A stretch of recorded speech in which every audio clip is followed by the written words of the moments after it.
Nós temos visto as coisas que depois destas, que no caso é a presente dispensação, onde acontecer.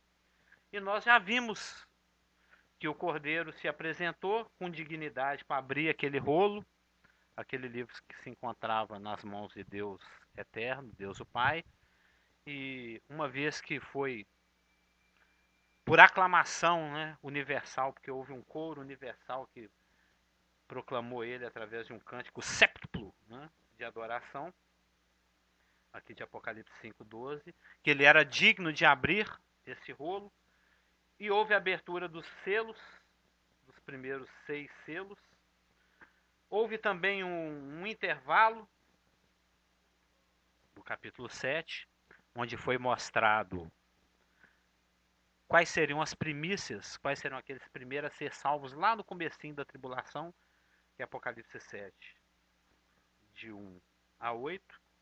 Esse mesmo capítulo parentético, né, esse capítulo que introduz explicações que dão um plus de revelação, mesmo porque se nós o ignorássemos, né, ignorássemos o capítulo 7 e pulássemos aqui do capítulo 6 para o capítulo 8, não faria falta nenhuma, exceto pelo fato de que não teríamos essa informação adicional da separação dos 144 mil, soberana e uma provisão de Deus, porque assim que a igreja é arrebatada fica um vácuo de testemunho e Deus sobrenaturalmente vai separar 12 mil judeus de cada tribo e vai fazer desses 144 mil judeus um batalhão de evangelistas que vai sair pregando o evangelho do reino por todo o planeta. E Cristo não vem até que o evangelho do reino seja pregado a todas as nações, de acordo com a revelação de Mateus 24.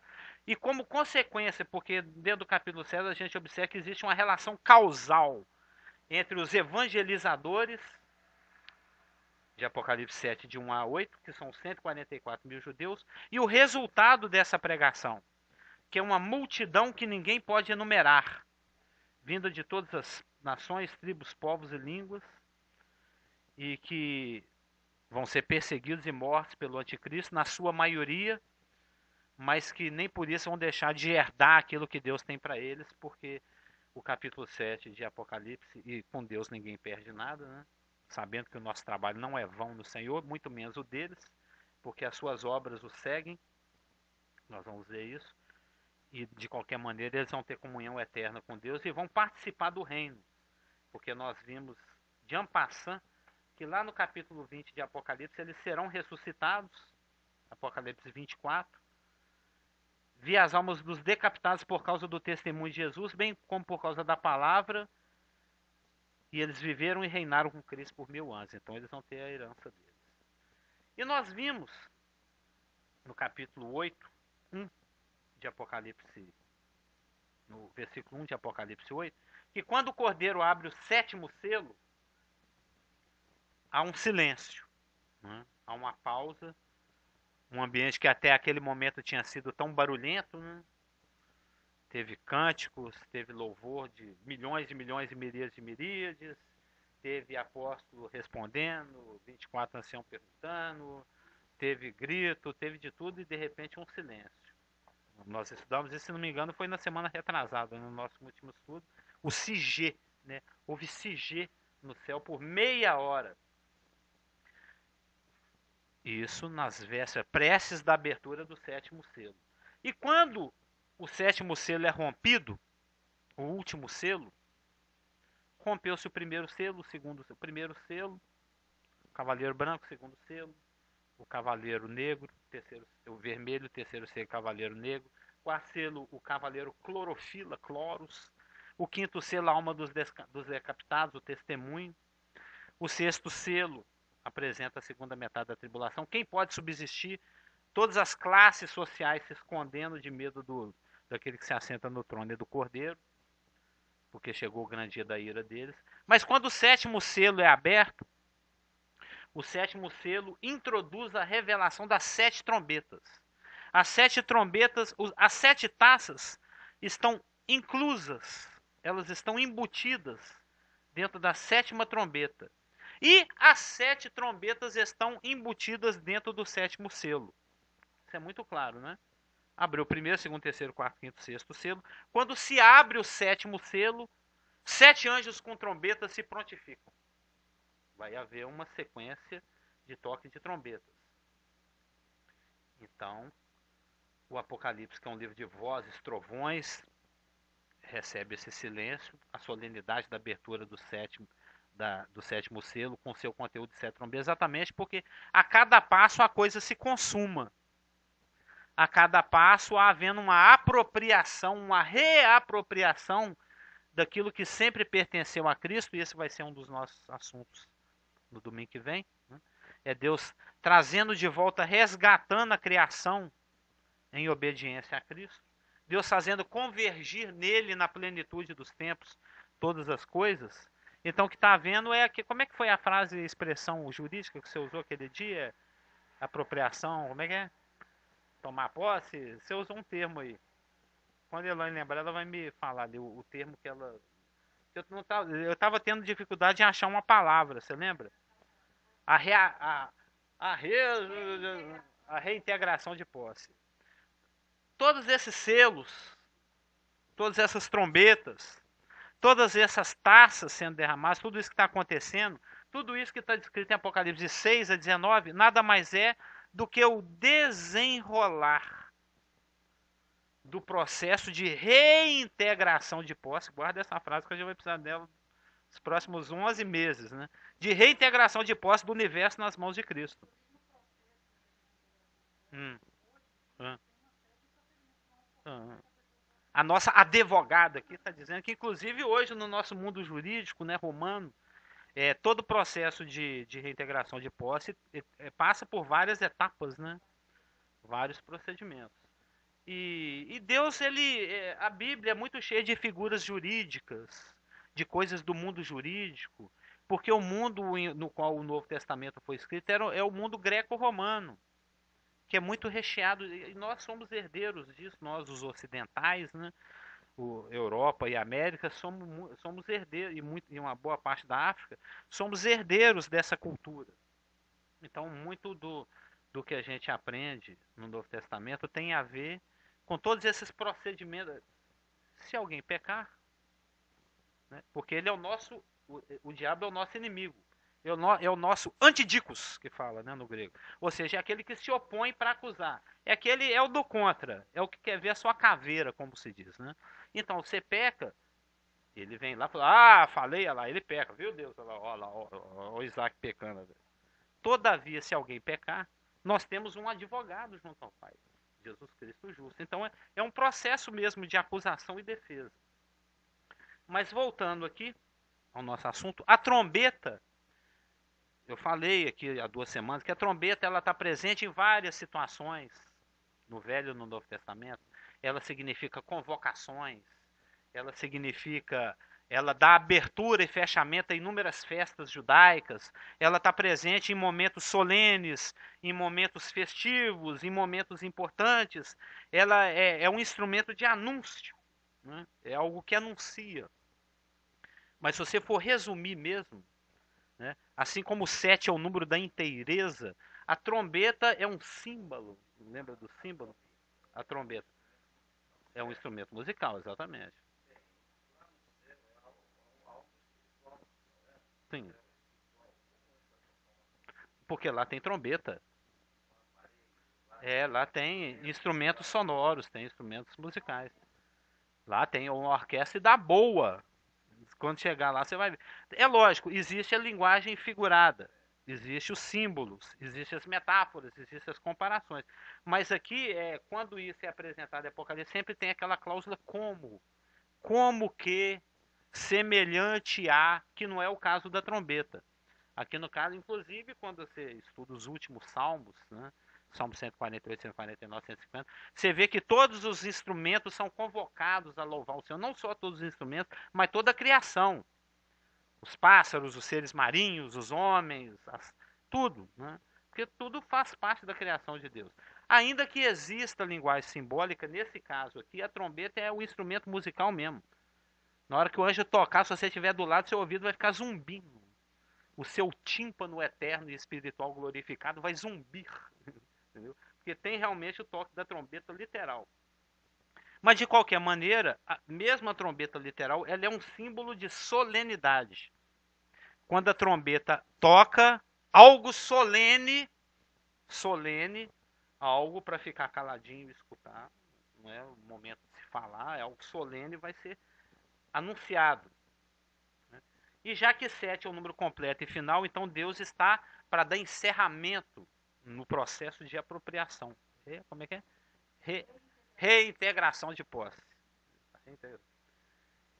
E quando o incenso, a gente não lê aqui em Apocalipse 8, veio outro anjo, Apocalipse 8:3, veio outro anjo e ficou em pé junto ao altar com um incensário de ouro. A gente sabe que incenso, ele é um dos símbolos das orações dos santos. As orações dos santos são representadas pelo incenso. Se você for lá nos Êxodo 25 ou 26 ou 27 por lá, tem inclusive a fórmula do incenso que era usada no Velho Testamento. Mas esse incenso que está sendo lançado aqui são exatamente esses clamores por reivindicação, por essas reivindicações de vingança aqui de Apocalipse 6:10. Até quando, ó soberano Senhor, santo e verdadeiro, não julgas nem vingas o nosso sangue dos que habitam sobre a terra? São essas orações aqui que estão sendo jogadas no incensário. É o clamor de milhares e milhares de crentes mortos durante a tribulação, milhões, não sei, que estão clamando. E aí, vai ficar por isso mesmo? O anticristo vai continuar prevalecendo? A população daqueles que habitam sobre a terra vai nos matar, nos massacrar e vai ficar por isso mesmo? Até quando, ó soberano Senhor, justo e verdadeiro, não julgas nem vingas o nosso sangue daqueles que habitam sobre a terra? Então esse incenso é jogado sobre as brasas do altar celestial, que lá tem um altar também, viu, irmão? Do qual o de Moisés e Salomão era só uma figura. Lá tem um altar mesmo, com todos aqueles utensílios. Responde a isso. Até quando, ó Senhor, o nosso sangue não vai ser vingado? As orações são jogadas sobre as brasas celestiais, prestes a tocar as 7 trombetas, exatamente respondendo isso. Agora. Deus está dando uma resposta para esses santos. É agora. É agora que eu vou vingar o sangue de vocês. É agora que a coisa vai acontecer. É agora que a população da terra e o anticristo vai pagar por aquilo que eles fizeram com vocês.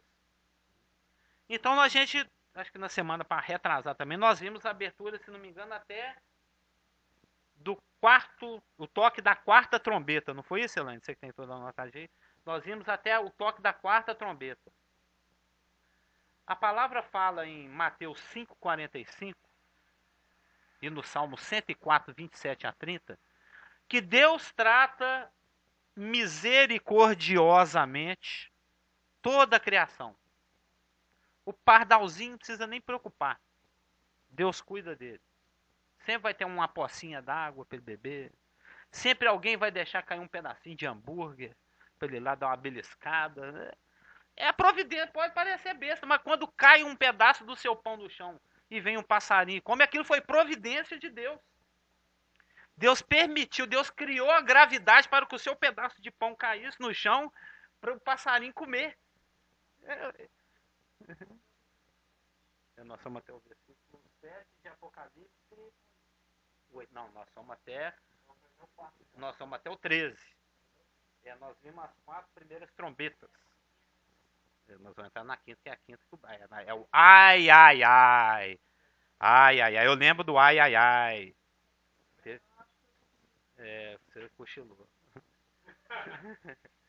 Ela estava meio cochilenta mesmo. Mas lembra, ó, Mateus 5:45 e Salmo 104, 27 a 30. Eu gosto quando você está aqui, que eu tenho alguém para pôr a mão. Ensina que Deus trata misericordiosamente toda a criação. A baleia, o hipopótamo, o leão marinho, a Elaine, nenhuma associação. O Carlos Augusto, o Carlos Hamilton, o pastor Cliff, o pastor Geraldo, o Natan, o japonês, o chinês, o do Chad, da Nigéria, o pardal, o justo e o injusto, a palavra fala. Sem a mínima acepção. O nosso antigo pastor falava que se chama graça logística. É a graça logística. Água para todo mundo. Se é bom, se é mal, tem água. Você é feio, se é bonito, tem sol para você. Não interessa. Trata igualmente. Sem a mínima acepção E até a tribulação, em especial a grande tribulação, ainda que tragam no seu escopo, ainda que tragam em si retribuição e vingança, ainda assim, tanto é que o capítulo 6 de Apocalipse mostra retribuição e vingança. O capítulo 7 mostra graça. Porque tem gente sendo salva, mesmo no meio de tanta bagunça, de tanto juízo, de tanta fome, de tanta guerra, de tanta destruição, de tanta tribulação. Tem gente sendo salva. Os ímpios vão perguntar, nossa, mas é Apocalipse 6,17. Porque chegou o grande dia da ira deles. Quem é que pode subsistir? Quem é que vai conseguir ficar em pé? Vai sobrar alguém? Capítulo 7 responde, vai. Tem gente que vai subsistir, tem gente que vai sobreviver, vai ter salvação na tribulação. Capítulo 7 mostra isso. Os 144 mil, a multidão de mártires, os que vão chegar lá no finalzinho, vão perseverar até o fim e vão ser salvos. Então, ainda que a tribulação seja a expressão da vingança e da retribuição de Deus para com os pecados que vêm sendo acumulados desde a antiguidade, ainda assim Deus deseja que o maior número de possível de pessoas seja salvo. Isso de acordo com Ezequiel 18:32, Ezequiel 33:11, 1 Timóteo 2:4 e 2 Pedro 3:9, porque Deus é macrotumos, ele é longânimo. Então, mesmo no desdobramento dos selos, no desdobramento das trombetas, Deus está dando oportunidade para o homem para que ele se salve. Ele vai ministrando esses juízos paulatinamente, progressivamente, aos poucos. Ele vai permitindo que o homem vai se acostumando com o juízo. Ele não manda o sol torrar de uma vez. O sol só aumenta um pouco. Então já vai meio que habituando. O próprio esse processo de aquecimento global é Deus na sua misericórdia preparando o homem para a tribulação, que senão ele não aguenta. Não aguenta. Então, ao invés de lançar imediatamente e totalmente o juízo do qual a humanidade já é merecedora, Deus pausadamente vai retirando a graça logística aos poucos. É o que nós vimos aqui. Isso dando oportunidade aos homens pela longanimidade. Isso de acordo com Romanos 2,4, 1 Pedro 3,20 e 2 Pedro 3,9. Então, na primeira trombeta, 1/3 da disponibilidade de alimentos é retirado. Primeiro anjo tocou a trombeta, houve saraivada e fogo misturado com sangue e foram atirados à terra. Foi então queimada a terça parte da terra, das árvores e também de toda a erva verde. Então, a primeira trombeta, Deus por longanimidade, para dar oportunidade para o homem, por causa da sua longanimidade, ao invés de jogar de cara, pá, aquela pancadona de juízo, não. Ele retira 1/3 da graça logística. Então, a primeira trombeta retira 1/3 da disponibilidade de alimentos. A segunda trombeta retira 1/3 da produção marítima e da capacidade de comercialização. Nós vimos, é só ler a trombeta aí. Está tudo em Apocalipse 8, de 7 a 13. A terceira trombeta, Deus retira 1/3 do equilíbrio hídrico natural e do abastecimento de água. Lembra? Tinha água para todo mundo, ele vai retirar 1/3. Os homens, eles têm que se perguntar, o que está acontecendo? Hoje as pessoas já estão dizendo isso, é o fim do mundo.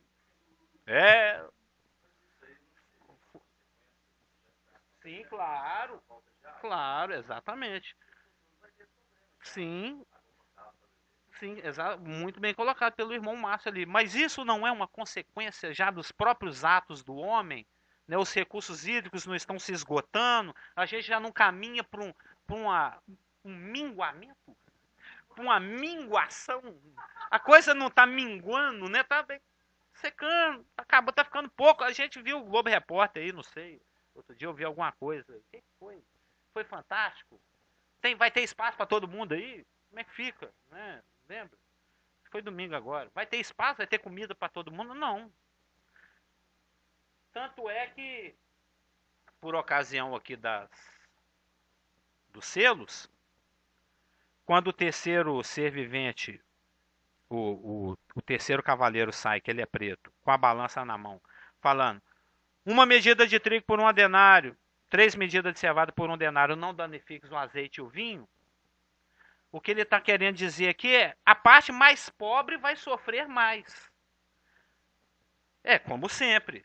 Ou seja, quais são os primeiros. Se a comida que.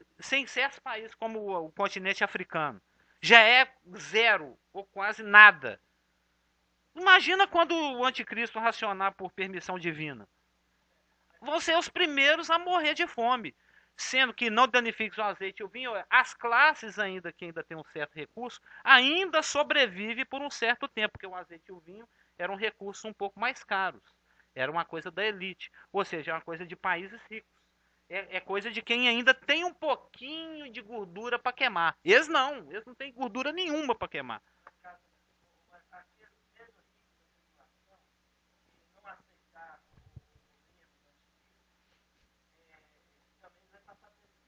Sim, claro. É algo universal.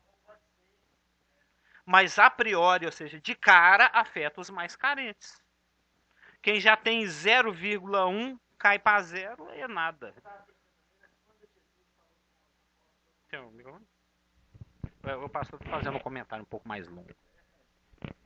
Considerando a questão desse contexto que está falando sobre os ricos, né, que os pobres vão sofrer primeiro por causa da situação da tribulação, e muitos também ricos vão crer no Jesus Cristo, não vão aceitar o governo do anticristo, vão ter a mesma situação, passar pelo mesmo processo. Pode ser que não de imediato, mas também pode ser imediato também. Mas aí eu estava pensando quando Jesus falou para os apóstolos que é mais fácil passar um camelo pelo fio de uma agulha do que um rico entrar no reino dos céus, né? E, por exemplo, durante a tribulação, eu penso que os ricos são os primeiros a submeter ao governo, a maioria dos ricos vão ser os primeiros a submeter ao governo do anticristo exatamente pela parte do financeira do mundo e tudo. Mas mesmo assim ainda creio. Exatamente, olha, vai estar tudo funcionando. Então, mas vai ter muitos ricos que não vão prostrar, talvez pelo testemunho de um irmão, de um familiar que foi arrebatado. Os primeiros a serem seduzidos pelo anticristo, muito provavelmente, vão ser os banqueiros judeus. Os seus banqueiros. Isso é uma coisa, eu estava até estudando por esses dias. Tem muito rico, pouquíssimos, né? Pouquíssimos. Tem pouquíssimos ricos piedosos, no máximo religiosos, né? Mas olha aqui, Daniel 11:32 fala, ó, aos violadores da aliança ele com lisonjas perverterá. Ou seja, ele vai bajular, ele vai comprar, ele vai aliciar, ele vai subornar. É, e ele não vai fazer aliança com muitos, não com todos, mas com muitos por uma semana. Provavelmente com a classe dominante e a classe rica, a classe política. No final da tribulação. Exatamente. E isso é assunto, se não me engano, do semestre que vem. Né? Lá na escola dominical, que é Daniel. Ah, o Carlos Augusto está anotando alguma coisa.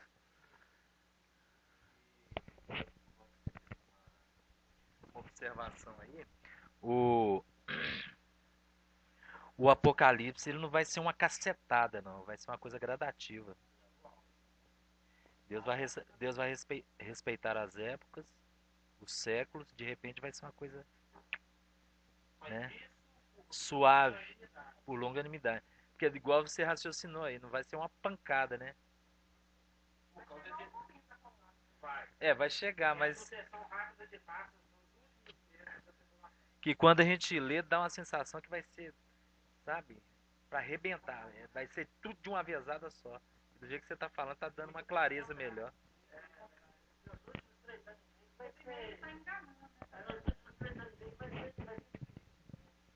É. Os 3 primeiros anos e meio vai ser light pelo fato de que Israel vai estar sob a aliança com o inferno, né? Eu estava até lendo agora mesmo em Isaías 28, que é a aliança com o anticristo, o príncipe que há de vir. Depois vem a questão, isso por ocasião dos 5 primeiros selos. Depois vem a questão do sexto selo e o sétimo selo, que são as trombetas, quando os juízos começam a se acelerar.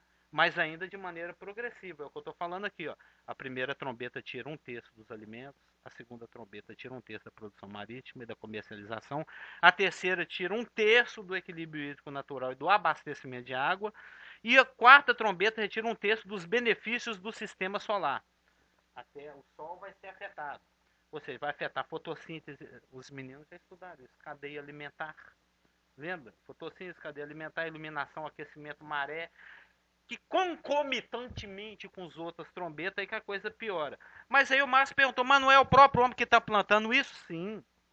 Ou seja, Deus vai fazer com que os juízos dele, o cumprimento dos juízos dele, a concretização dos seus juízos seja através da consequência das próprias ações do homem.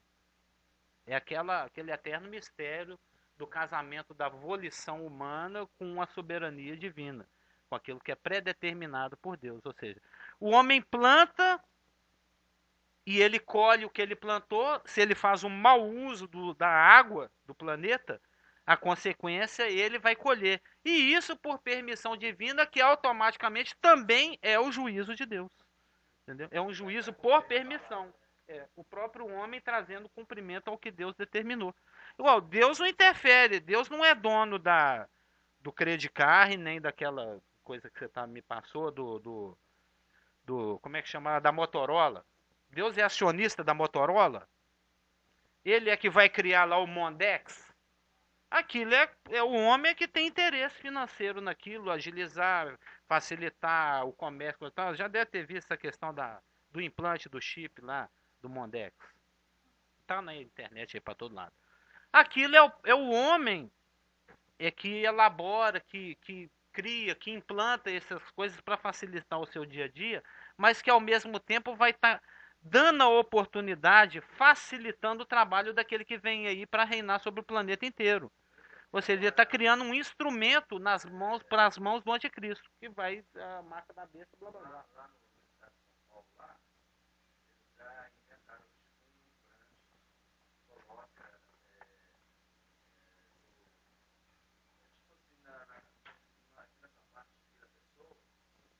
Nessa parte ele apontou para canela ali. Ah.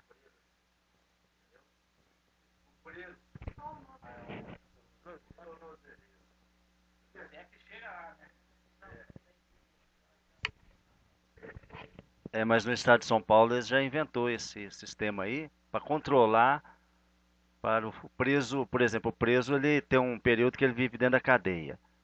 Aí ele tem aquele período que ele, né, pode ir visitar os familiares. O sistema semiaberto, né? Que tem um período que ele pode ficar longe, né? Então eles já inventaram esse sistema que eles controlam o preso através de um chip. E se o preso não voltar, eles localizam ele, sabe até onde ele está. A gente vê esse negócio do chip também em carros, carretas, já está tendo também, entendeu? É tudo controlado por satélite. Ou seja, a tecnologia é humana visando otimizar a atividade humana, mas ao mesmo tempo está dando cumprimento à palavra de Deus, de acordo com Apocalipse 13, 18. Então o importante para nós aqui é que essas 4 primeiras trombetas, elas transtornam o meio ambiente humano. Afetou a terra, a erva verde, o mar, as fontes d'água, o sol, etc. Porque Deus ainda está sendo macrotumos, está sendo longânimo. Ele está dando oportunidade, no meio desse juízo todo, um ou outro vai acordando. Um ou outro vai percebendo as coisas. Não vou fazer parte desse governo humano. Eu vou me juntar com Deus. Nem que isso custe a vida dele. Então, se as 4 primeiras trombetas, ou seja, Deus está afetando os parâmetros de sobrevivência do homem, né? Aquilo que é mais básico para ele, a água, a comida e etc. Então, se as 4 primeiras trombetas, elas atingem o meio ambiente humano, o seu básico, os seus parâmetros de sobrevivência, aí agora, no finalzinho da 4ª trombeta, antes que a 5ª trombeta é tocada, tem o versículo 13. Agora nós vamos chegar no nosso estudo. Apocalipse 8:13. Então vi e ouvi uma águia Eu até lembrei do jumento do Balaão lá falando, né? Porque muita gente falou, mas vai ser águia, uma águia, passando lá no céu e falando, é uma águia falando. Aqui não é simbólico, não. Não é como que uma águia, né? Vai ver uma águia mesmo. Mesmo porque Lucas 21:11 fala que vai ter coisas grandes e espantosas acontecendo em vários lugares, inclusive no céu. Então, vi e ouvi uma águia que voando pelo meio do céu dizia em grande voz: ai, quinta trombeta. Ai, sexta trombeta. Ai, sétima trombeta. Ai, ai, ai dos que moram na terra por causa das restantes vozes das trombetas dos 3 anjos que ainda tem que tocar. Ou seja, se as 4 primeiras trombetas atingem o meio humano, o meio ambiente, os parâmetros de sobrevivência humana, as 3 últimas vão afetar o ser humano mesmo, na pele, né? Igual o Jó lá, na carne do homem. Vai atingir o ser humano. É por isso que elas são chamadas de ai, ou de ais, por causa da severidade, por causa da crescente severidade que daí há de vir. Então vamos aqui na quinta trombeta. Apocalipse 9, de 1 a 12. Todo mundo aberto aí? A quinta trombeta. Agora não atingindo o mar, a água, mas atingindo o homem. O quinto anjo tocou a trombeta e vi uma estrela do céu. E vi uma estrela. A Elaine vai reclamar. Não, mas não está assim na minha Bíblia. Mas é do jeito que está no grego, tá? O quinto anjo tocou a trombeta e vi uma estrela cair do céu na terra. E foi-lhe dada a chave do poço do abismo. Caído é no grego. Ele abriu o poço do abismo e subiu fumaça do poço. Olha a comparação. Observem que vão ter 11 como nesse capítulo. É o capítulo mais simbólico. Você que gosta de boliche, ó, é o capítulo mais simbólico do Apocalipse. Tem 11 como que. E subiu fumaça do poço como fumaça de grande fornalha.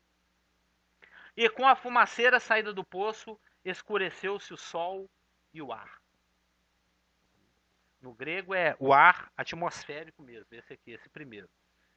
Também da fumaça saíram gafanhotos para a terra, e foi-lhes dado poder como o que tem os escorpiões da terra. E foi-lhes, os escorpiões, os GE, né, que eu estou chamando, os gafanhotos e escorpião, no meu estudo aqui. E foi-lhes dito que não causassem dano à erva da terra. Aqui gafanhoto que não come erva. Nem a qualquer coisa verde. Gafanhoto que não gosta de coisa verde. Gafanhoto não vegetariano. Nem a árvore alguma. E tão somente aos homens que não têm o selo de Deus sobre a fronte. Foi-lhes também dado, não que os matassem, e sim que os atormentassem durante 5 meses. Olha o preciosismo de Deus. E o seu tormento era como tormento de escorpião quando fere alguém. Porque...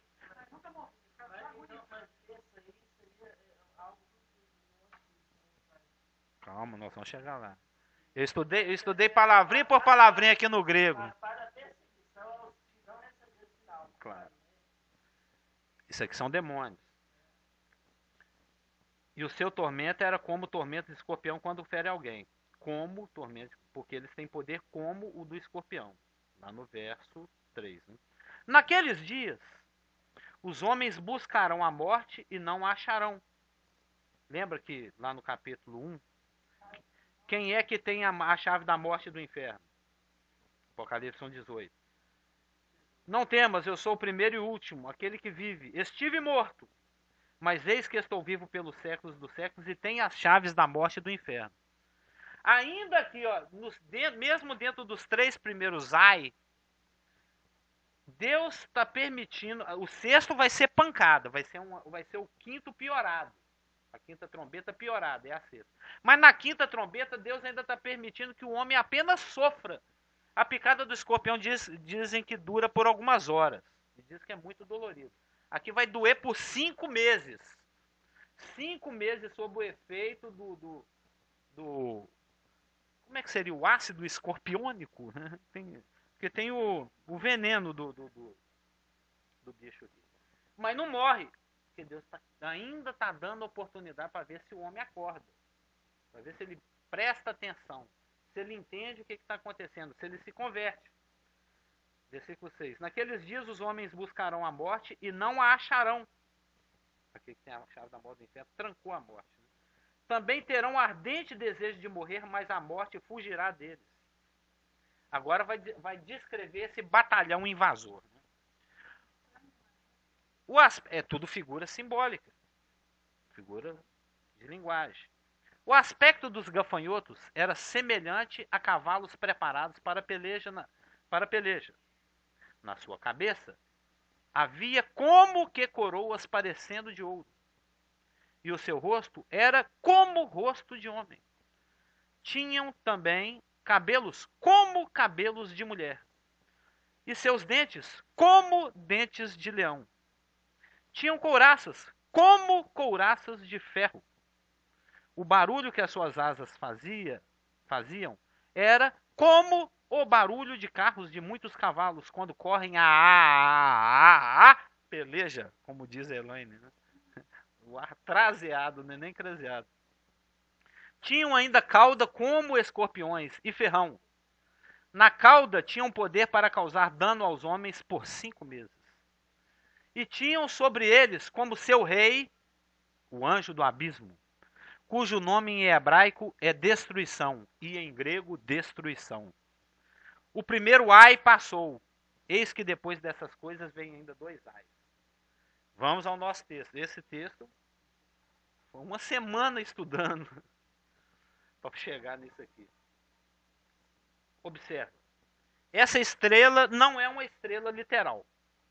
Não é um corpo celeste caindo. Não é um meteoro, um meteorito, nada disso. É um anjo. Primeiro, é um anjo porque ele tem ações pessoais. A essa estrela é dada uma chave. É autoridade. Autoridade ou permissão. Essa estrela abre um poço. Observa que ela não precisa ser coagida, persuadida a abrir o poço. Assim que a estrela cai na Terra, a primeira coisa que essa estrela faz é correr para abrir esse poço. Não precisa nem ser convencido. Você dá 10 reais se você for ali abrir aquele poço para mim. Não precisa nem te chantar, precisa persuadir. Já caiu na Terra, já toma essa iniciativa de ir lá e abrir o poço. Então observa que é uma estrela que não pode ser literal porque ela detém, ela possui características pessoais, de pessoa.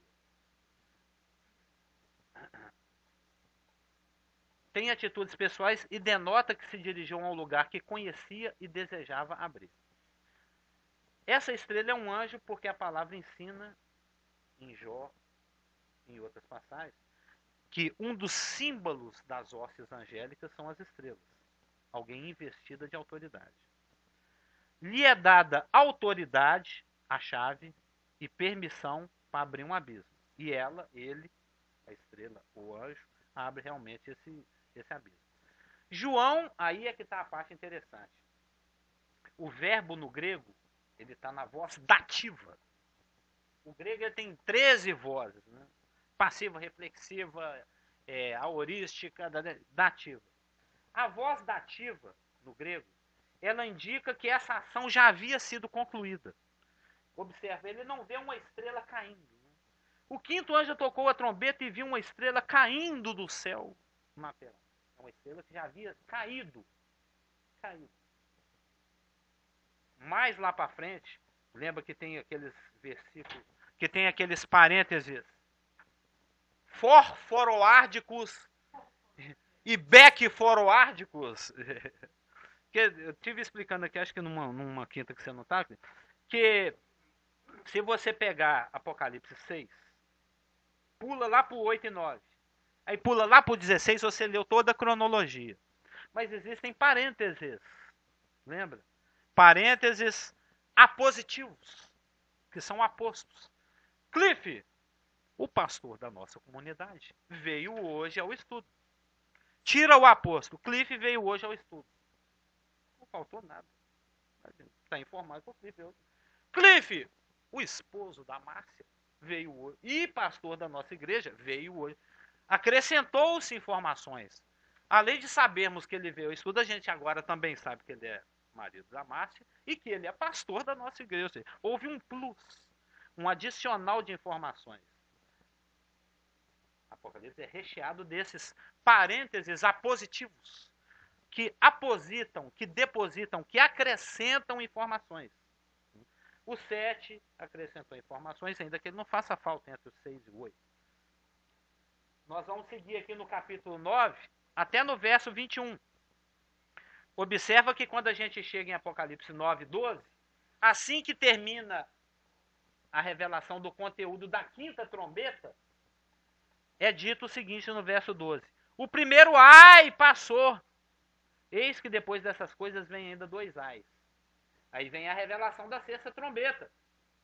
Do verso 6, 13 ao 21. Aí você pula Apocalipse 10, 1 até Apocalipse 11, 13. Não vai fazer falta nenhuma. Terminou a quinta trombeta. Apocalipse 9, 11. Aí vem o 9, 12.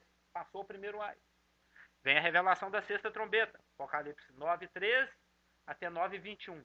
Aí você pula lá para o 11, 14. Passou o segundo ai. Eis que depois, sem demora, vem o terceiro ai. Mais um parêntese acrescentado aqui. Mais um parêntese positivo, mais um plus. Mais uma informação adicional é dada. Em Apocalipse 10, 1 até o 11, 13. Aí vem aqui o anjo e toca a sétima trombeta. No 11, 15. Aí quando você chega lá no 11, 19, outro stop. Stop! Aí você pode pular Apocalipse 12, 13, 14 e 15. Aí você vai cair lá no Apocalipse 16. Mais um grande parênteses, mais um plus de informação. E nós vimos que esses parênteses, esses plus de informação, eles tanto fazem um flashback, como eles fazem também um flash forward. Ele dá um flash para frente, ele dá um flash para trás.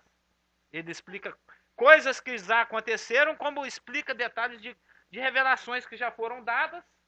Né? Apocalipse 7, de 9 a 17, vai explicar um selo que já passou, que é o quinto selo. Está lá no capítulo 6. Eu já estou aqui no 7, gente, que eu estou voltando lá no 6. É caranguejo. Em compensação, quando você chega lá em Apocalipse 12, né, 7, houve peleja no céu, Miguel e seus anjos pelejaram contra o dragão, também pelejaram o dragão e seus anjos, todavia não prevaleceram, nem mais se achou lugar para eles.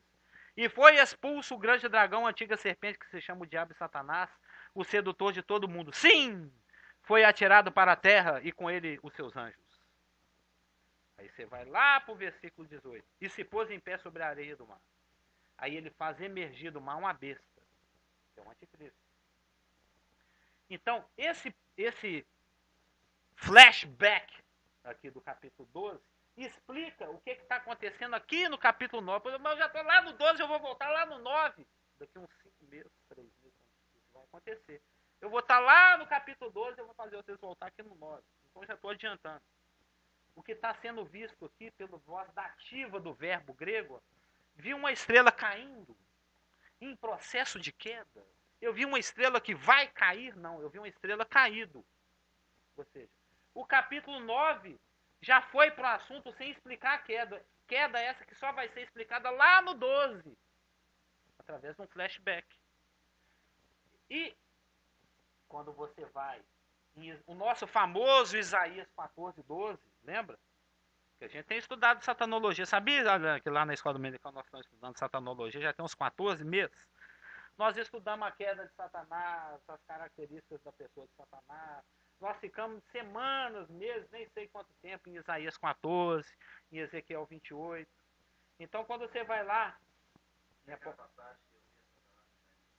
Tem. Você já me adiantou aqui, mas esse é o Lucas 10:18.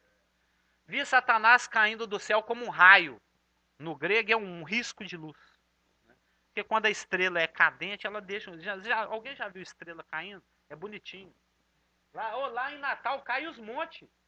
A gente viu umas lá que é porque está mais perto do Equador e eles caem mais perto do Equador, porque a força gravitacional terrestre é maior no Equador, você sabe disso, né? Que ela é barriguda, o Equador é barrigudão, tem mais, vai ali nas pontas, aí chupa mais os bichinhos, eles caem mais por ali. Lá em Natal a gente tá ali a poucos centenas de quilômetros ali do Equador, cara, eram umas estrelas bonitonas. Teve um que a gente pensou que ia cair lá no nosso bairro, de tão marcante que foi, bem interessante. Aqui em BH você vê um risquinho lá longe. Se você não olhar, às vezes o namorado vê, a namorada não viu. Viu, amor, viu? Esse é a não vi, não. Só um que viu, 2 nunca vê. Mas de qualquer maneira, é exatamente a estrela cadente. Em Apocalipse, isso aí que você citou é o Lucas 10:18. Eu acabei de ler para vocês o Apocalipse 12:9. E agora eu vou ler aqui o Isaías 14:12. Que diz o seguinte: como caíste do céu, ó estrela da manhã. Está falando de quem aqui? Nós estudamos. 14:12. Está falando de Satanás. Está vendo? Satanás está sendo chamado de estrela cadente. Como caíste do céu, ó estrela da manhã. O que eu estou usando é para estabelecer o símbolo. Né? O símbolo você apreende, não é aprende, com 2 E, apreende o significado do símbolo de acordo com a situação em que essa palavra aparece nos textos bíblicos. Por exemplo, cauda. Lá daqui uns 4, 5 meses, quando a gente estiver estudando cauda, estiver estudando Apocalipse, a gente vai ver que ele arrasta a terça parte das estrelas com a sua cauda. Aí a gente vai aprender em Isaías, em Deuteronômio 28, em várias passagens, que toda vez que aparece essa palavra cauda, tem mentira no rolo. Cauda, então, é uma campanha de mentiras, é uma propaganda eleitoral mentirosa. Cauda é uma rede de mentiras, exatamente.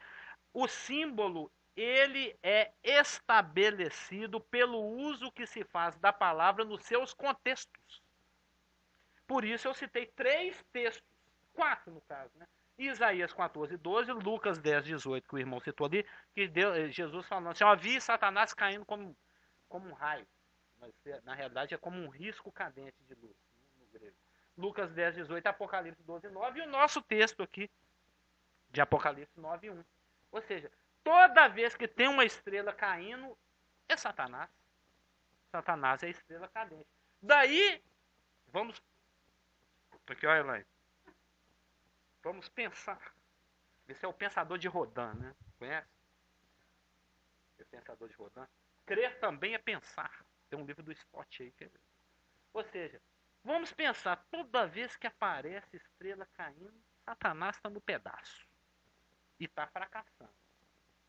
Então se estabelece que estrela cadente é símbolo... Olha o boliche de novo. É símbolo de fracasso espiritual. Estrela caindo é símbolo de fracasso espiritual. Quem que é o grande espírito fracassado do universo? Quem que pisou na bola com Deus? Quem que se afastou? Quem que criou uma rede de mentiras? Quem que maculou todo o universo e toda a criação? Quem que enredou o primeiro casal através de mentiras? O próprio. Também chamado de diabo, Satanás ou sedutor das nações. Ou como diz a Elaine, o próprio. Né?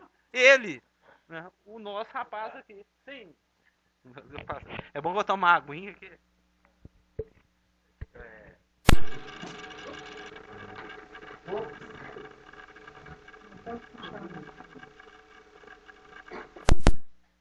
Desculpem.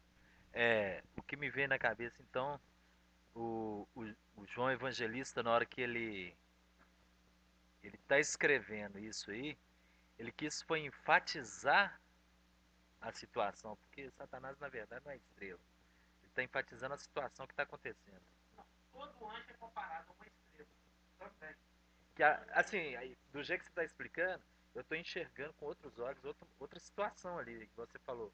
Fracasso, mentira, né, campanha. Você, entendeu? Está enriquecendo a minha memória aqui e a gente já está... Coisa que a gente não entendia. Anos atrás, meses atrás, dias atrás, tá dando uma luz e na hora que eu lembro dos versículos já tá tendo outro foco. Entendeu? Então, quando você fala estrela é para me enxergar de outro jeito. Surge o que eu estou querendo dizer, usando esse laboratório, esses pessoas, é que o que João está metaforicamente falando, Que ele conversa só em metáforas, né? a maior parte do É, ele dizendo é que assim que Satanás cair no céu na metade da tribulação, como resultado da peleja, e por que você não pode conversar assim durante o estudo? Tem que ficar falando estrela. que eu vou chegar agora aí. Ah, tá. Eu sou um rapaz muito explicadinho. Porque agora eu vou falar isso. Eu vou falar tudo muito bem complicadamente, simbolicamente, para depois colocar de uma maneira mais sucinta. Porque se eu falar só assim, não, gente, sabe o que é? O lance é que Satanás cai do céu como resultado da peleja dele com Miguel. Por permissão divina, a primeira coisa que ele vai fazer é abrir aquele poço, que é o Abussos ou Tartaru, né, como dizia o nosso antigo pastor. Tartaru, o tártaro, ele fala tartaru, é porque tem dois ossos no grego e isso dá o som de U no inglês, né? Mas é tartaru, né, no grego, mas ele fala tartaru. Nosso antigo pastor, se não estiver nos ouvindo, que eu amo muito. E é legal você lembrar disso, que nunca mais você esquece. A primeira coisa que o Satanás vai fazer quando ele cair na terra, na metade da tribulação, é ir lá naquele poço, onde se diz em Judas 6, 2 Pedro 2,4, onde estão aprisionados aqueles anjos poderosíssimos, desde antes do dilúvio. Ele solta por permissão divina. Ele é ansioso para abrir esse poço. Os melhores generais dele estão lá. Entendeu? Antigos colaboradores. É igual esse filme que a gente assiste de guerra aí, o rapaz, ele volta do Vietnã, mas sabe que tem 3 colegas dele que estão aprisionados lá até hoje, ele tem aquela obsessão, Rambo, sei lá, tem aquela obsessão de voltar lá e salvar os caras, é o chegado, meu companheiro, meu chegado, meu amigo tá lá preso no buraco, no abismo das trevas eternas, com a algema eterna até hoje, mas deu por permissão divina, vai permitir que essas entidades saiam na tribulação para perseguir o homem, para ferir o homem, para atormentar o homem, por motivos que nós vamos saber só quando a gente estiver estudando aqui Apocalipse 9, 20 e 21. Nós vamos chegar lá. Por causa do que está revelado em Apocalipse 20 e 21, é que Deus está permitindo tudo aqui do versículo 1 a 19. A quinta e a sexta trombeta. Ou seja, o homem adora demônio, então toma demônio na orelha. Você quer saber o que é adorar um demônio? É esse ser aí. Deus está desmascarando Satanás. A tribulação ela tem vários propósitos. Ela tem como propósito estabelecer um reino milenar, reintegrar a posse do cordeiro, levar Jacó, ou Israel, à conversão, mas também desmascarar o sistema satânico. Satanás, hoje em dia, ele trabalha veladamente, os seus ministros trabalham como se fossem ministros de justiça, e ele trabalha por aí como se fosse um anjo de luz, e tem um monte de gente adorando um demônio travestido de santa, de Maria, de não sei o que lá, e é Satanás, mas o ser humano está crendo nisso, não sabe que é ele. Mas Deus vai desmascarar, falou, quer ver quem é Satanás? É esse aqui, ó, e vai expô-lo. E ele é tão ansioso em fazer o que ele quer fazer, que no final das contas ele vai dar cumprimento ao que Deus quer que se cumpra. Então Deus vai entregar o homem ao sofrimento impingido e infligido pelos próprios demônios, os piores e mais poderosos demônios, que inclusive estão aprisionados no abismo ou tártaro, exatamente para ver quem é que na realidade eles vêm adorando há tantos milhares de anos. É isso que está sendo revelado aqui em Apocalipse 9. Aí lá ele está falando aqui. É como se fosse nesse processo as perícias que são necessárias até o final do julgamento. Então é tipo assim, a perícia para verificar as digitais de Satanás, para confirmar que era ele mesmo que estava por trás. Né?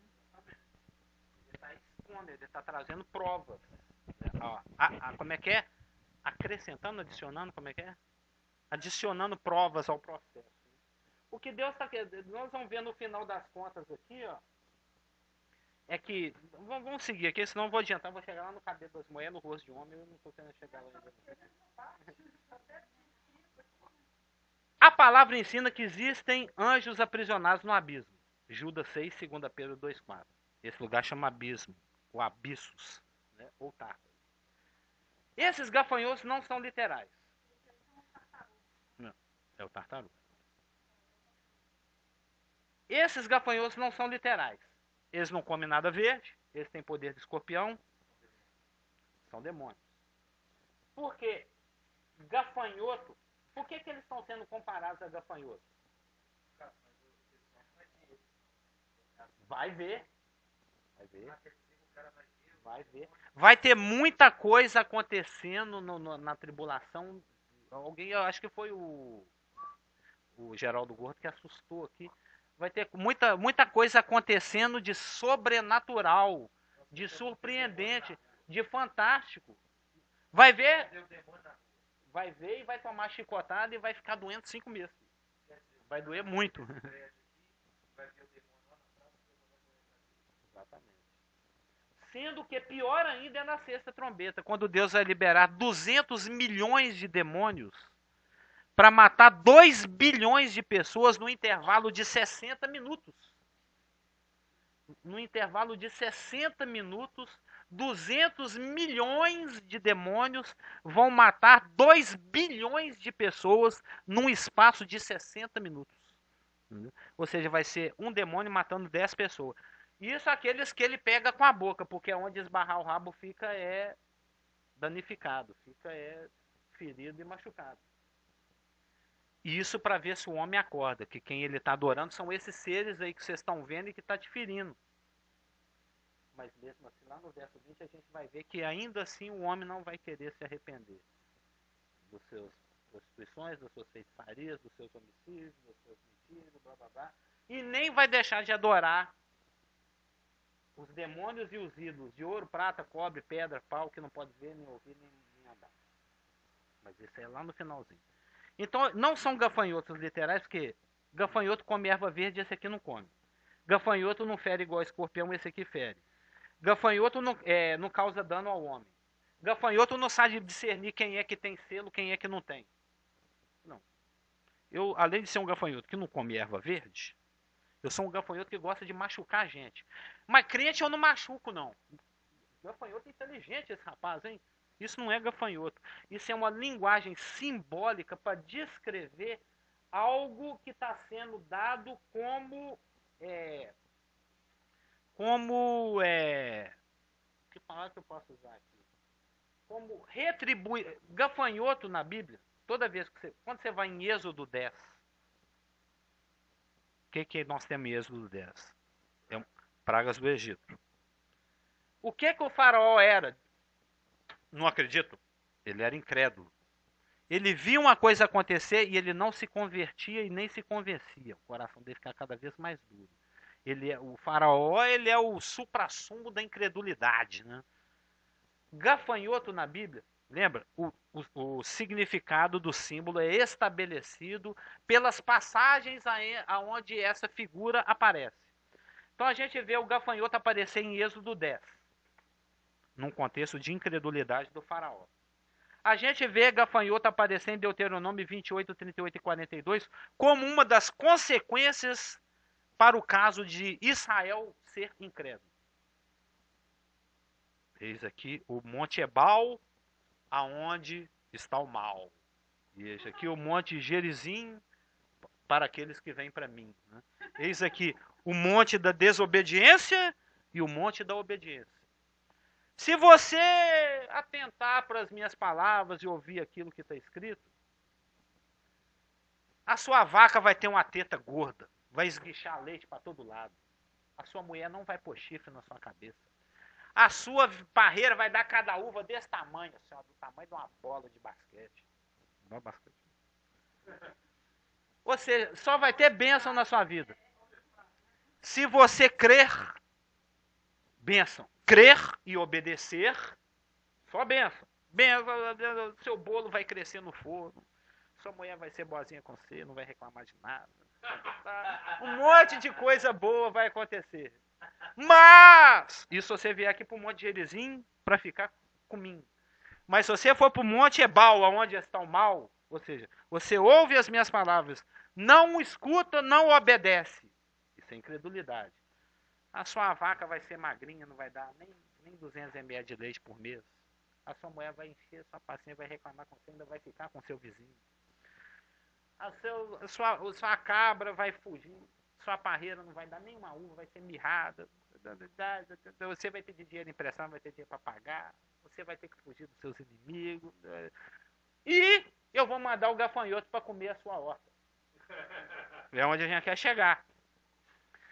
Ou seja, se lá em Êxodo 10, de 13 a 15, os gafanhotos surgem num contexto de incredulidade, Deus está retribuindo a impenitência, a dureza de coração do faraó, a incredulidade de faraó, dentre outras, né, a praga dos gafanhotos.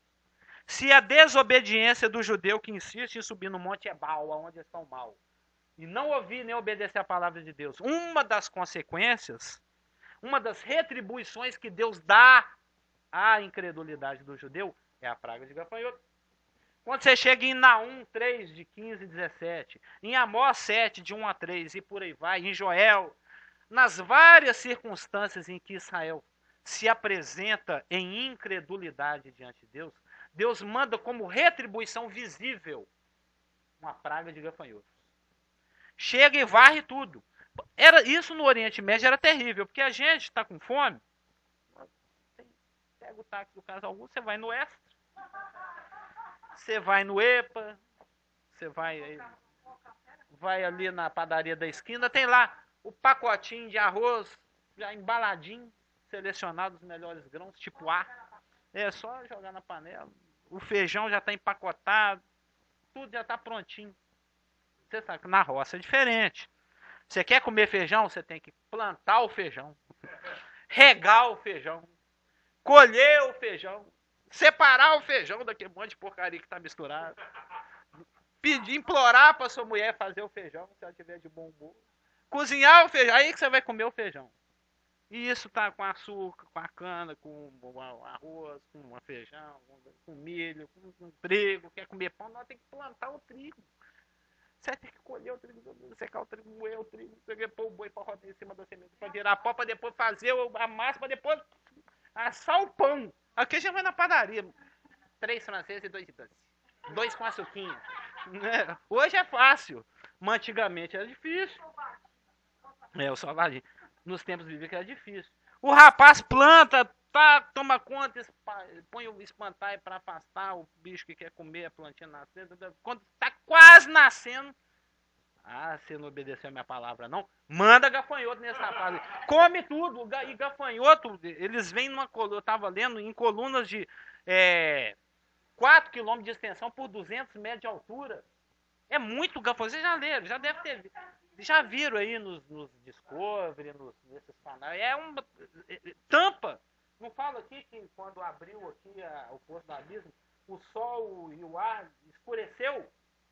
Tampa mesmo, o sol fica de noite, o dia vira noite. Eu nunca vi isso acontecer não, mas eu já ouvi, meu avô já me contou, blá, blá, eu sei como é que é. Diz que é uma coisa pavorosa mesmo, o bater das asas. Ele chega, e é assim, né? Na hora que levanta voo, só fica os galinhos. Não sobra nada, não sobra uma folhinha. Varre tudo, come tudo. Ou seja, o trabalho da sua lavoura, todo o seu esforço para plantar, para cuidar, na hora de colher vem um gafanhoto e come. E Deus fazia isso no Velho Testamento. Ele permitia que pragas, que enxames, deve ser enxame, que chama, nuvens, né? Nuvens de gafanhotos viessem sobre as plantações, e plantar no deserto ainda por cima, né? Já custava fazer nascer no deserto, e quando nasce, na hora de colheita, vem gafanhoto e come no seu lugar. O gafanhoto é um símbolo da retribuição por incredulidade.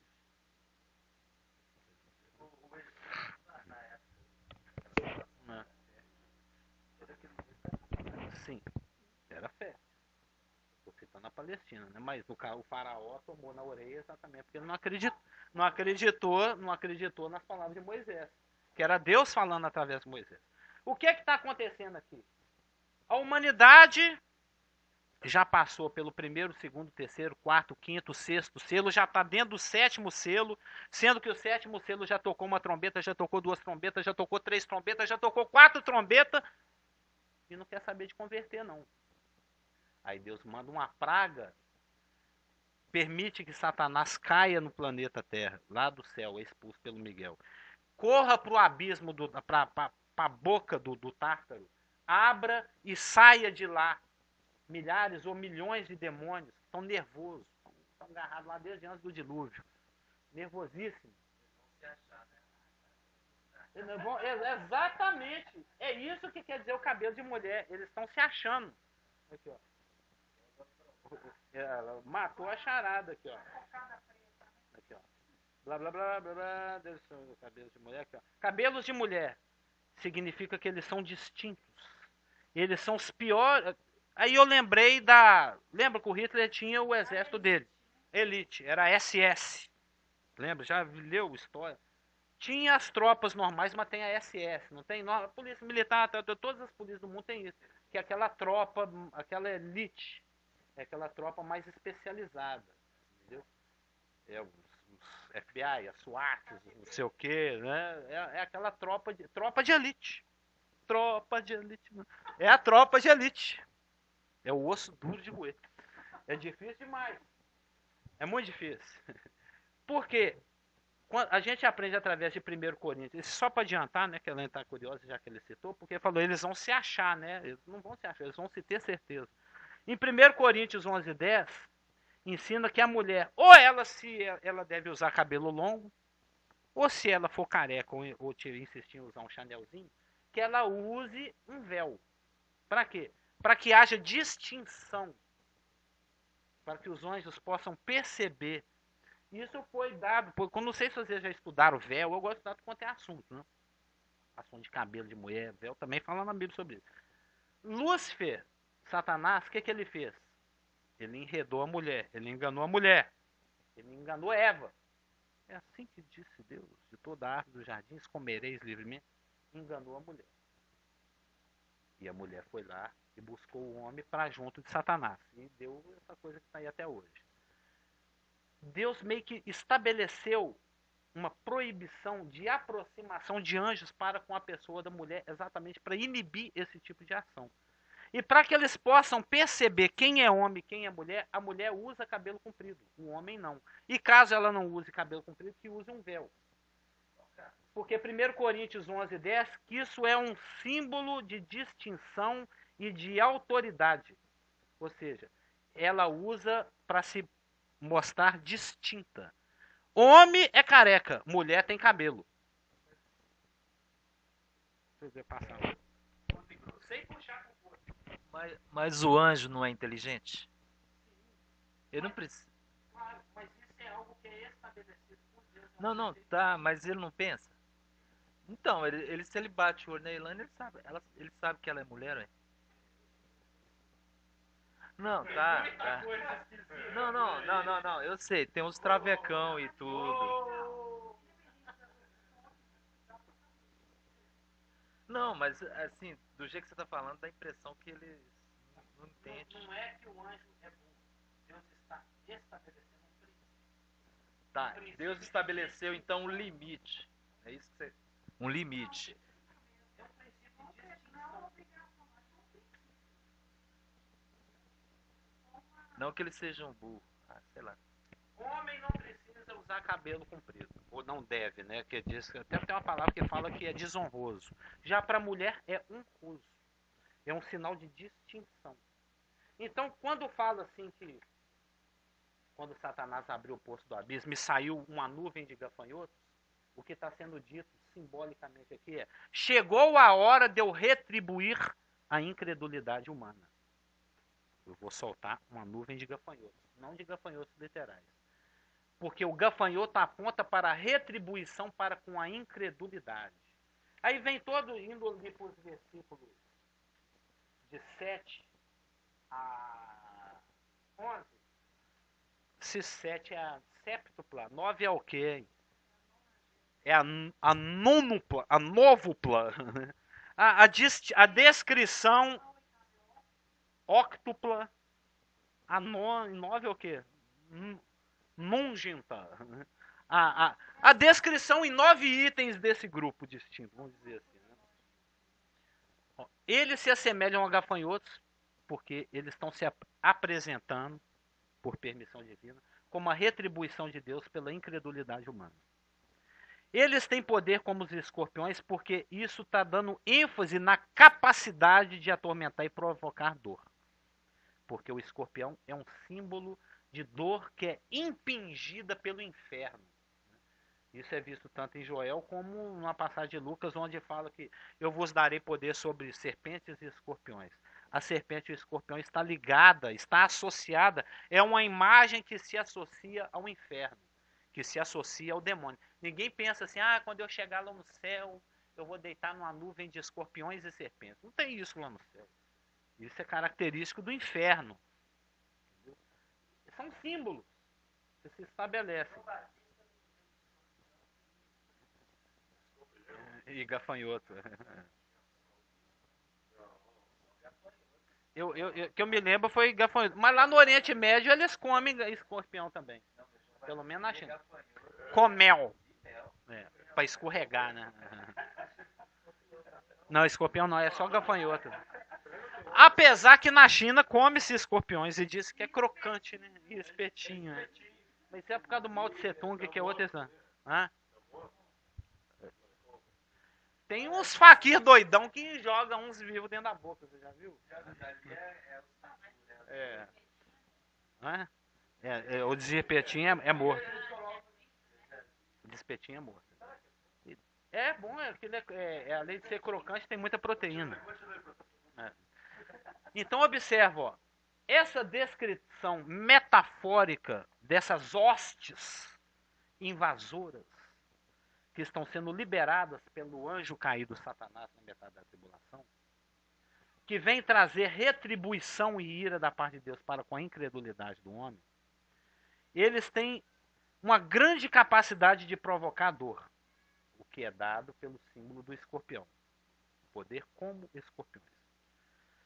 Eles têm grande mobilidade e capacidade de ação, o que é visto pelo símbolo que é dado como cavalos preparados pela peleja. Eles têm como que coroas como que de ouro na cabeça. Isso é um símbolo para indicar que eles têm permissão para serem bem-sucedidos no seu intento.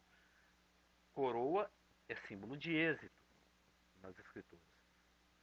Eles têm um rosto de homem, o que indica que não são animais. Ou seja, eles não possuem apenas instinto, mas que eles são dotados de capacidade de inteligência, de percepção, de raciocínio. Eles conseguem distinguir. Aquele é crente, tem selo. Aquele não é crente, não tem selo. De alguma forma. Dizem os esotéricos que é pela aura, né? Mas eu não vou entrar nessa... de alguma forma, a gente não sabe explicar como, mas que percebe, percebe. Para eles, às vezes, o selo, que nós temos um selo, porque é dito aqui no texto fala que foi-lhes dito que não causassem, infere-se que é na testa. Foi-lhes dito que não causassem dano. É porque o sumo sacerdote lá no deserto, ele usava uma plaquinha escrito Kadosh, Kadoshim. Santidade ao Senhor era uma placa de ouro na testa do sumo sacerdote. A gente é sacerdote segundo a ordem de Melquisedeque, e Satanás imita Deus, e se ele vai pôr um sinal na terra. Aí tem várias inferências. Exatamente. Que lá os esotéricos dizem que é a chakra, não sei o que, e blá blá blá. Tanto é que o judeu usa kippah, né? Só tampa o cucuruto, né? Mas ou seja, de qualquer maneira, antes da gente continuar a simbologia, só por essa... e o principal de tudo, Eles não são gafanhotos literal. Lá foi interrompido há 200 milhões de anos atrás, porque Provérbios 30, 27 ensina que o gafanhoto não tem rei. E esses daqui têm rei. É o principal argumento exegético, né? Verso 11 de Apocalipse 9. E tinham sobre eles como seu rei o anjo do abismo, que se chama Destruidor. E Provérbios 30, 27 ensina que gafanhoto não tem líder, não tem rei. Só para fechar o argumento. É Satanás. É um dos títulos de Satanás. Lúcifer, Diabo, Satanás, Apolion. Apolion, Abaddon, que é toda a mesma coisa. Parará. Sim. Até para ele tirar os demônios lá. Sim. E eles vão reconhecê-lo como maioral, né?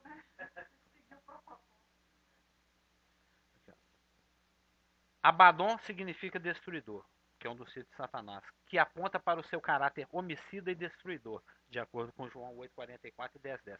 Por isso, o grupo de seres espirituais malignos a quem ele lidera é apresentado pela metáfora de gafanhoto, que é um símbolo de destruição. E que são seres espirituais malignos, aprendemos em Lucas 10, 19, onde os demônios são comparados a seres peçonhentos. No caso, serpentes e escorpiões. A descrição do juízo. Nessa descrição, abunda o uso da palavra como, aparece 11 vezes, que indica comparação e não descrição. A palavra como indica comparação e não descrição. Então, como a gente vinha falando, é gafanhoto porque é a retribuição de Deus pela incredulidade do homem. Eles têm poder como de escorpiões porque eles têm a capacidade de atormentar e provocar dor. Eles são comparados a cavalos preparados para peleja porque eles têm grande mobilidade. Eles têm coroas indicando o êxito, o bom sucesso na execução da permissão que lhes é dada. Eles têm rosto como que de homem porque eles são dotados de inteligência. Eles não são apenas animais que são dotados de instinto. Porque eles sabem distinguir quem tem selo, quem não tem selo, dentre outras coisas. Eles têm cabelos como de mulher porque eles são distintos. São o pior dos demônios de Satanás. São como a SS de Hitler, aquela polícia secreta especial. Uma tropa distinta e especial. Os cabelos longos e soltos mostram a vaidade e o orgulho de participarem de tal grupo e a intenção de serem vistos. É a questão da distinção. Eles têm dentes como de leão, o que indica selvageria quando você vai em Provérbios 30, 30, Joel 1,6, em Amós 3,8 e blá blá blá, e as outras dezenas de passagens onde aparece leão. Na Bíblia, inclusive 15 vezes em Apocalipse, é percebido que o símbolo leão estabelece selvageria, crueldade e, pior de tudo, irresistibilidade. Principalmente. O símbolo de... Se o leão meter o bocão na sua perna, o que você faz? Tem como resistir? É sanção? Vai lá e abre a boca do leão e tira sua perna de lá? Ou seja, o dente de leão indica irresistibilidade. Ou seja, para esses seres que estão extremamente malignos, com grande capacidade de provocar dor, com grande mobilidade, são orgulhosos e distintos e têm êxito na sua permissão para provocar essa dor e essa destruição, eles ainda por cima são irresistíveis como o leão. E não apenas não se pode resistir a eles, porque eles têm dentes como de leão, como também não tem como você ir contra eles e se defender deles, porque eles são imunes a ataques. Ninguém resiste ao seu ataque, mas eles resistem a qualquer ataque, porque eles têm que couraças como que de ferro.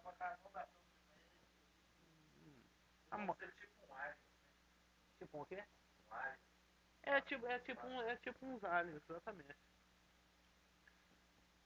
Eles têm asas, porque isso indica velocidade de movimento e rapidez na execução. Se tiver sal ainda é bom, né? Porque sal alivia um pouquinho a dor e não deixa infeccionar, né? O ferrão está associado à morte. É só para terminar de descrever a simbologia. Verso 10. Tinham ainda cauda como escorpiões e ferrão. Lembra? 1 Coríntios 15, 55, 56. Eu lembro do pastor Geraldo cantando desengossadamente lá na antiga comunidade. Ó morte, onde está, ó morte, a tua vitória? Lembra? Cadê o seu aguilhão? Onde está a morte, o seu ferrão? A morte está associada, o ferrão, o aguilhão, nas passagens onde ele aparece, primeiro é Apocalipse 18, 1 Coríntios 15, 55, 56, dentre outros, né? Isaías, parece que é uma citação de Isaías. O aguilhão está associado à morte, mas não neste caso, em que o aguilhão ou ferrão está associado ao sofrimento, à dor. E isso porque Deus é bonzinho. Deus está deixando que o homem sofra intensamente nas mãos dessa impiedosa, cruel, ágil, veloz, distinta e peçonhenta tropa de elite, ao invés de morrer, para que ele tenha a oportunidade de conversão. Viu? Eu usei o símbolo tudo aqui. Ó. Deus está permitindo que Deus sofra intensamente como retribuição pela sua incredulidade, na mão dessa poderosa, ágil, móvel, exitosa, inteligente, distinta, irresistível e indestrutível e hiperveloz e ágil tropa de elite por 5 meses, sem que morra, exatamente para que eles tenham a oportunidade de conversão. Vai sofrer durante 5 meses, mas não morre. Deus ainda está dando uma oportunidade. Antes que a pior, mais intensa, mais cruel, deixa eu ver uma palavra que eu estou procurando aqui. E mais... teve uma hora que eu falei que não sei o que. E mais severa. Juízo venha no toque da sexta trombeta, que é a quinta piorada. Naqueles dias, os homens buscarão a morte, não a acharão. Então, o que você tem a dizer a respeito disso? Exatamente isso que eu estou... Porque se morrer não converte. Uma vez que você morre, você já vai para o inferno. Então Deus está permitindo que o homem fique agonizando na mão dessa tropa de elite terrível, exatamente para ter a oportunidade de conversão. Sim, mas que ela... Eu até li mais anteriormente. Em Apocalipse 1,18... Não morre. Quem que tem as chaves da morte e do inferno? Jesus Cristo. Apocalipse 1,18. Ele vai trancar a morte, ele vai retirar, ele tem controle total sobre todas as coisas. Ele vai falar, durante 5 meses não morre ninguém, pronto. Você pula do prédio, você esborracha, fica todo arrebentado, mas não morre. Você dá tiro na cabeça. Eu já vi filme assim, aquele aquele que o dia fica repetindo. Lembra?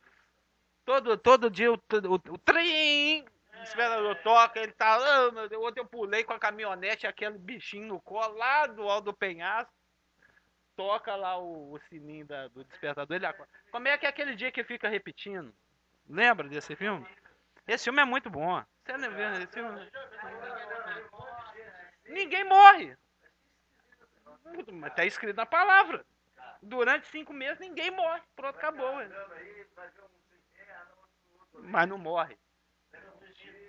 Não morre. Tá escrito, não tá? Não morre. Não morre. Não sei. Eu não sei o que vai acontecer, não. Pede Deus para ficar por aqui para você ver. Não tem jeito.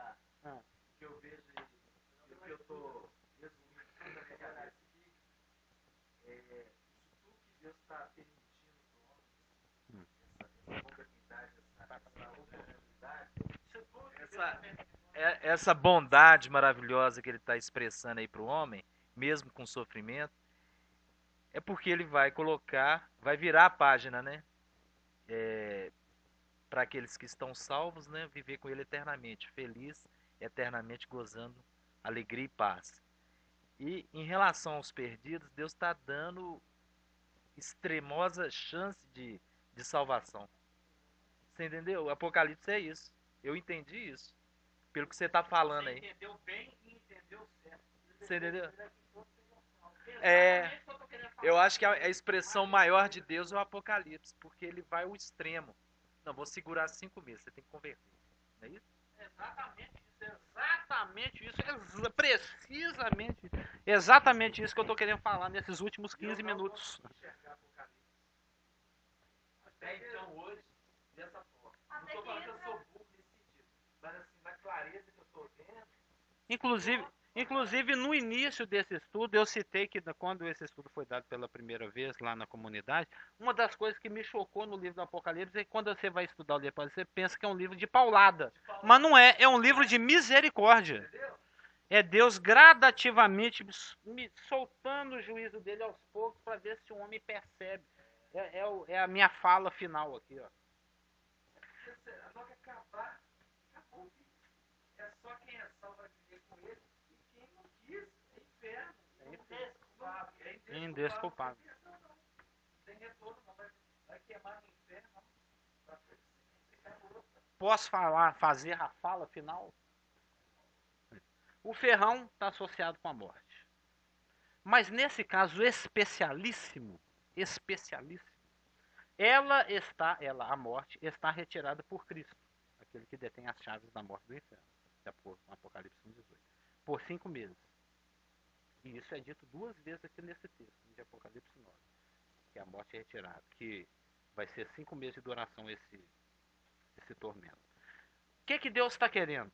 Deus quer que o homem saiba que a causa do seu sofrimento é o seu pecado pessoal. De acordo com aquele texto do ferrão de 1 Coríntios 15:55. Que o aguilhão da morte é o pecado. É no pecado que a morte toma força. É por causa do pecado que a morte mata e envenena, né? Intoxica e fere e atormenta. Então Deus, mais uma vez, está dando oportunidade para que o homem se arrependa. Aí vem a conclusão. Mas, mais uma vez, lembra lá do 6º selo?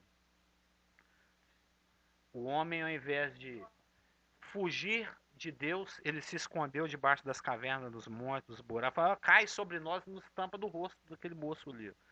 Não quero ver ele, não. Ao invés de correr para Deus, ele corre de Deus. E aqui, nesse caso da quinta trombeta, que está embutida na 7º selo, mais uma vez, o homem, ao invés de buscar a vida, ele busca a morte. E, no caso aqui, em vão. Né? Ele vai procurar a morte, mas a morte vai fugir dele. Ele correndo, vem cá, a morte. A morte fugindo dele. Não vai, durante 5 meses, o homem vai estar proibido de morrer. Ou converte, ou fica aí para a 6ª trombeta. Que é pior ainda. Podemos orar? Sim. Então passa ali para ele. Ele está intrigado.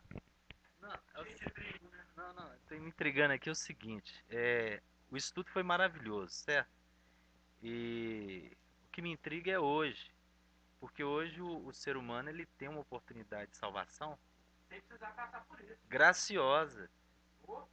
E o problema, sabe, que tem gente morrendo e tá indo pro inferno. Como é que você vê isso?